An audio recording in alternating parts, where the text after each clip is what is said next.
नमस्कार मेरी YouTube family. आज हम लोग सुनते एक नई कहानी पकड़ो पकड़ो भागने ना पाए की आवाज में 7 से 19 साल के बच्चों का समूह तितर बितर हो गया। सारे झुग्गी के लड़के जुआ खेल रहे थे। पुलिस की गाड़ी और हवलदार की आवाज से सब लड़कों में अफरा तफरी मच गई। सावन की बारिश में गंदी बदबू और सीलन भरी झुग्गी में कल्लू जाकर दुबक गया। उसने देखा कि आज बस्ती में रेड पड़ी थी। सुकेश की झोपड़ी के चारों ओर पुलिस खड़ी थी। कल रात को सुकेश का किसी बात पर झगड़ा हो गया। तभी पर्दा हटा और सुकेश भी उसके पास आकर छिप गया। वह कल्लू से बड़ा था। चाकू निकालकर धौंस जमाने लगा और उसने चाकू की नोक कल्लू के आस्तीन पर गड़ा दी। कल्लू तिलमिला उठा। गरीबी और भूखमरी में 2 वक्त की रोटी के जुगाड़ में कल्लू के माँ बाप मजदूरी पर जाते, पर यह मोहल्ले के बच्चों की संग गलत आदतों में संगत में पड़ गया। कल्लू ने आव देखा न ताव, उसका चाकू उसी को घोंप कर भाग गया। भागते हुए पुलिस के हत्थे चढ़ गया। इधर घायल सुकेश को पुलिस ने धरकर अस्पताल पहुंचा दिया। कल्लू की उम्र महज 9 साल की थी तो उसे सुधार गृह भेज दिया गया। वहां कल्लू को नया माहौल मिला, लेकिन वहां भी उसके साथ कैदियों की तरह व्यवहार किया जाता। वहां के वार्डन ने कल्लू को वहां ना आने का कारण पूछा। क्यों बे, तू किस जुर्म में आया है? साहब, मैंने कुछ नहीं किया, सब सुकेश का करा धरा है। अबे कुछ नहीं किया तो क्या यहाँ छुट्टी मनाने आया है? कल्लू की मासूमियत तो अब तवे पर पड़े पानी की तरह भाप बनकर उड़ चुकी थी। कल्लू को वहाँ का माहौल जरा भी अच्छा नहीं लगा। तभी सुधार गृह के इंस्पेक्टर ने देखा कि आज तो सभी 16 से 18 साल के बच्चे बचे हैं। वहाँ कल्लू ही उन्हें सबसे छोटा दिखाई दिया। पास बुलाकर बोले, बेटा तेरे तो अभी पर भी नहीं निकले, इतनी ऊंची उड़ान भरने चला। तभी घर से फोन बज उठा। तुमने कहा था ना कि आज एक नौकर की व्यवस्था कर दोगे, क्या हुआ? देखता हूँ, कहते हुए इंस्पेक्टर ने फोन काट दिया। कल्लू को देख बोले, अरे सुन, तू कल सुबह मेरे साथ घर चलना, थोड़ा जरूरी काम है। कर देगा ना? आग दिखाते हुए इंस्पेक्टर बोला। कल्लू ने डर से हामी भर दी। पहली बार वह उन गंदी बस्तियों से बाहर निकला था। गुनाहों के देवता से अब उसका परिचय तो हो चुका था। रात भर सो ना सका। सुबह की नई किरण क्या उम्मीद लेके आएगी किसे पता। बड़े से बंगले पर बड़े बड़े गेट, भव्य इमारतें, घर के अंदर बड़े बड़े 2 बुलडॉग देखकर वह सहम गया।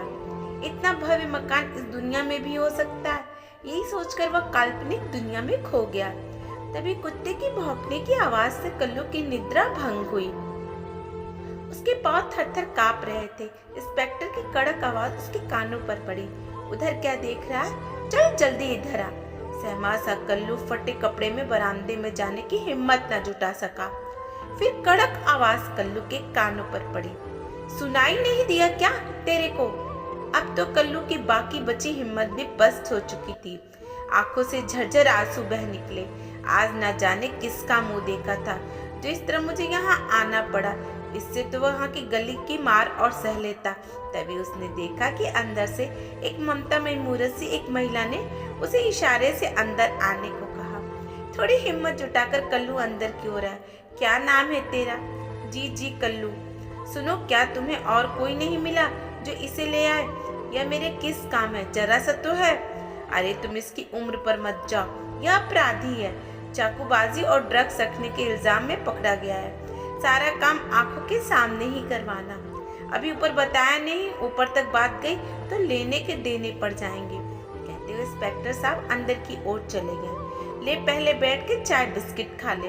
कल्लू को वो किसी जहर की तरह नजर आ रहे थे। आज इतने दिनों बाद वह अचानक माँ की याद सीने में उबाल मारने लगी। बोला, मैडम जी साहब मुझे यहाँ क्यों लाए हैं? अरे मुझे काम के वास्ते एक छोरा चाहिए था, इसीलिए। क्या काम करना है? अभी तू खा ले, फिर आराम से समझाती हूँ। एक अपनेपन की आस उस मैडम के शब्द में प्रतीत हो रही थी। उसने झट से चाय उठाकर मुंह को लगाई। चाय गर्म थी, उसका मुंह जल गया। आंखों से पहले से ही आंसू भरे थे। चाय से जले मुंह के दर्द की तड़प भी उन्हीं आंसुओं के साथ बह निकली।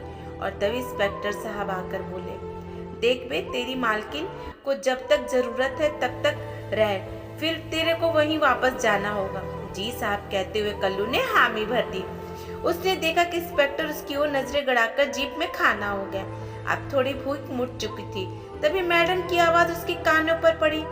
सुन, अपनी खोली देख ले, वही रहना आराम से। कल्लू अनजाने में भय से भयभीत होने मालकिन के पीछे चला गया। कुछ ही दूरी पर समुंदर सी खोली बनी थी, सुंदर सी। ताला खोल, मालकिन बोली। तुझे यहीं रहना है? कितने दिन रहना और क्यों रहना है? अरे अभी से तेरी जबान चलने लगी? आज ही आया हो, बता देंगी। मालकिन के शब्दों से वो घबरा कर खामोश हो गया। देख, अपने कपड़े इस अलमारी में रख लेना। लेकिन मेरे पास तो कोई कपड़े नहीं है, ये तो सुधार गृह के कपड़े हैं, वो भी पुराने। तभी मालकिन ने आवाज लगाई। तारा को बुलाकर उसे हिदायत दी कि कल आते समय 2-3 जोड़ी कपड़े ले आना। आज कल्लू को इस बंगले पर 40 दिन से ऊपर हो गए थे। कल्लू का काम दोनों कुत्तों को नहलाना, घुमाना आदि। पहले तो वो डरता था, लेकिन बच्चों का स्पर्श को तो जानवर भी समझते हैं। अब वो उन दोनों का दोस्त बन गया था। मालकिन के अपनेपन से उसके अंदर एक सुखद ममता का संचार उत्पन्न कर दिया था। वह समय से उठकर अपना काम कर्तव्य से निभाता। मालकिन समय रहते उसे अक्षर ज्ञान भी सिखाती, लेकिन कल्लू को रह रहकर माँ की याद भी सताती। सोचता कि एक दिन भी माँ बाप का कोई संदेश नहीं आया कि बच्चा कहाँ है, किस हाल में है। वो अपने को लावारिस ही समझने लगा था। साहब बड़े ही कड़क और रोबीले थे। वह एक दिन मालकिन से पूछ रहे थे, क्या यह लड़का तुम्हारे बताए अनुसार काम करता है? मालकिन ने कहा, कच्ची मिट्टी का ढेला है, जैसा ढालो ढल रहा है। मुझे इससे कोई शिकायत नहीं है, लेकिन अब इसे 15 दिनों तक और रख लो। अगले महीने अधिकारी आ रहे हैं, तब इसे भेजना ही पड़ेगा। इतने दिनों तक इस फ्री के नौकर से तुमने अपने अनुसार सारे काम करवा लिए हैं, इसे क्या उम्मीद रखोगी मुझसे? साहब की बातों से कल्लू की आंखें नम हो गई। यहाँ उसे किसी स्वर्ग की धरती जैसा अनुभव होता था। वो बदबूदार कीचड़ की गलियां सोचकर वो घबरा जाता। यहाँ रहकर रोज कुछ शब्दों को सुन उसे थोड़ी बहुत अंग्रेजी भी समझ आने लगी थी, लेकिन किस्मत के फेर को कौन बदल सकता है। वह रात भर सो ना सका तो सुबह देर से उठा। मालकिन ने पूछा, क्यों रे, आज क्यों नहीं उठा? देख टॉमी, भूलकर दोनों के नाम लेकर कितने भौंक रहे हैं। जा, पहले जाकर उन्हें घुमा ला, फिर चाय मिलेगी। धुंधलाती आंखों से दोनों गले में पट्टे डालकर उन कुत्तों को घुमाने निकल पड़ा। सुबह की नौकरी जो ठहरी बिना मजदूरी की, दिन में हिम्मत जुटाकर दरवाजे पर खड़ा हो गया। और दरवाजे पर खड़ा देख मालकिन ने पूछा, क्या चाहिए तुझे? इतने दिनों से रह रहा है, मैंने तुझे आज तक नहीं पूछा कि तूने क्या गुनाह किया था। मालकिन, मेरा कोई कसूर नहीं था। मेरा कसूर यही था कि मैं गंदी बस्ती में पैदा हुआ और वहाँ के माहौल में बड़ा हुआ। थोड़ा बड़ा हुआ तो झुग्गी के बच्चों के साथ जुआ खेलने लगा और 1 की 4 बनाने लगा। उस दिन किसी को खबर मिली कि सुकेश के यहाँ अफीम, गांजा, चरस का काम होता है। तभी बस्ती में पुलिस आई और मुझे लगा कि पुलिस हमें पकड़ने आ रही है। मैं घर में छुप गया। तभी थोड़ी देर में सुकेश हाथ में पन्नी लिए मेरे घर में घुस आया और बोला, इसे तू अपने घर में छुपा ले।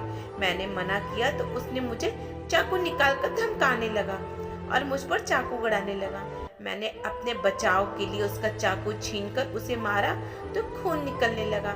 मैं घबराकर बाहर की ओर भाग गया। खून से बड़े कपड़े सने को देखकर पुलिस ने पूछा और दबोच लिया और बाद में सुधार गृह भेज दिया।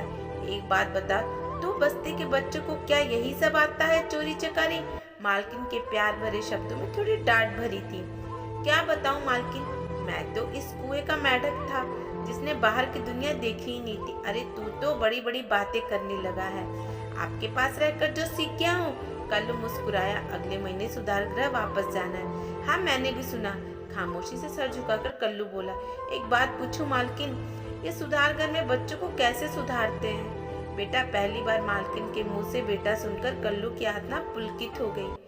बोलो ना माँ। अचानक कल्लू से माँ का सुन मालकिन के उसके प्रति प्रेम छुपा हुआ बाहर आने लगा। बोली, बेटा, दुनिया में विश्वास सबसे बड़ी दौलत है। तुमने मेरे यहाँ रहकर विश्वास के अनुसार काम किया। मैं तो तुम्हें अपराधी नहीं मानती हूँ, मगर कानून तो तुझे आज भी अपराधी मानता है। कानून की नजर में तो तुम आज भी अपराधी हो। तुम्हें सुधार गृह भेजना ही होगा, वरना साहब की नौकरी को खतरा हो सकता है। ठीक है, जैसा आप कहेंगी चला जाऊंगा। वो बहुत उदास हो चुका था। सुबह साहब के साथ कल्लू सुधार गृह जाने लगा। मालकिन बोली, सुनो, क्या तुम्हें लगता है कि कल्लू को सुधार गृह जाने की आवश्यकता है? इतने समय से वह यहाँ पे विश्वास के साथ काम कर रहा है। जानता हूँ, पर कानून के अनुसार उसे वहां ले जाना ही होगा। मैं उसको वापस ले आऊंगा।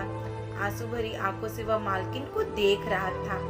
मालकिन आंखों से भय मंडरा रहा था कि कहीं फिर सुधार गृह में जाकर वह उन बदमाश बच्चों में रहकर अपराधी ना बन जाए।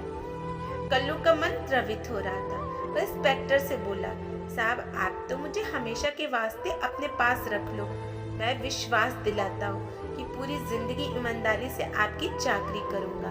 मालकिन के प्यार और अपनेपन ने मुझे सुधार दिया है। मुझे सुधार गृह मत भेजो। इंस्पेक्टर ने प्यार से कल्लू के सिर पर हाथ रखकर कहा, जानता हूँ वह भी नहीं चाहती कि तुम सुधार गृह जाओ, और मैं भी नहीं। कानूनी कार्रवाई करके मैं तुम्हें वापस ले आऊंगा।